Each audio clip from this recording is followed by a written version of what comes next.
Bos días a todos, amigos, dende o meu recuncho de Trevinca. Hoxe, a quenda diste espazo das madrugadas correspóndelle ao gran escritor e historiador Alfonso Vázquez Monxardín. O noso grupo cultural Nós, a xente do redor, ten a peculiaridade de terse formado por persoeiros de moi diferentes estratos sociais e ideolóxicos, idades e lugares de procedencia, pero con un interese evidente pola cultura galega en xeral. Alfonso é sen dúbida un grande da palabra, un mestre no uso da nosa lingua, pero aínda por riba é un gran estudoso da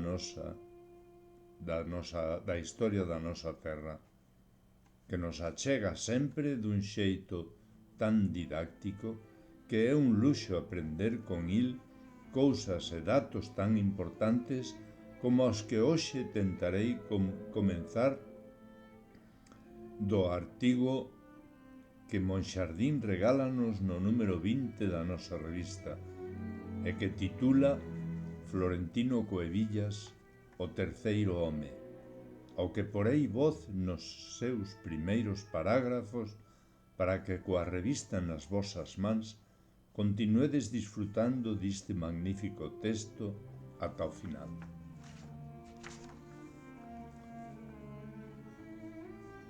Florentino Cuevillas, o terceiro home.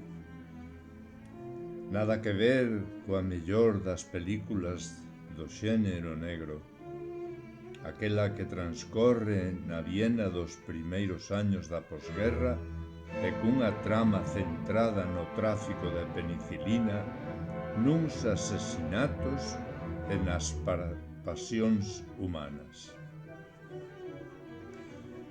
Non digo Cuevillas o terceiro home porque sempre que se fala dos orensáns da xeración nos citase el en terceiro lugar, e como na Santísima Trinidade non se deben establecer escalóns, os tres ao mesmo nivel.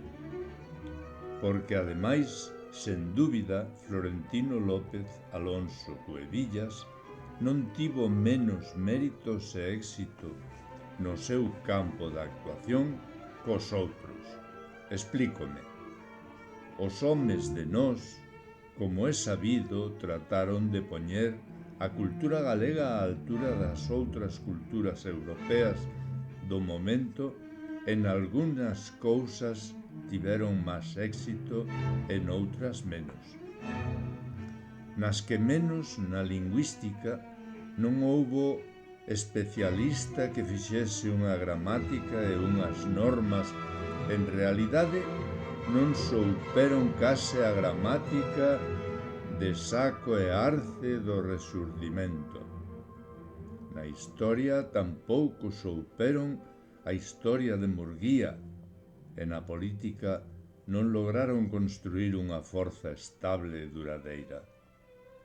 Queridos amigos, continuade ca lectura deste magnífico texto que vos fará deleitarvos da palabra de Alfonso Vázquez Monxardín. Moitas grazas, Alfonso.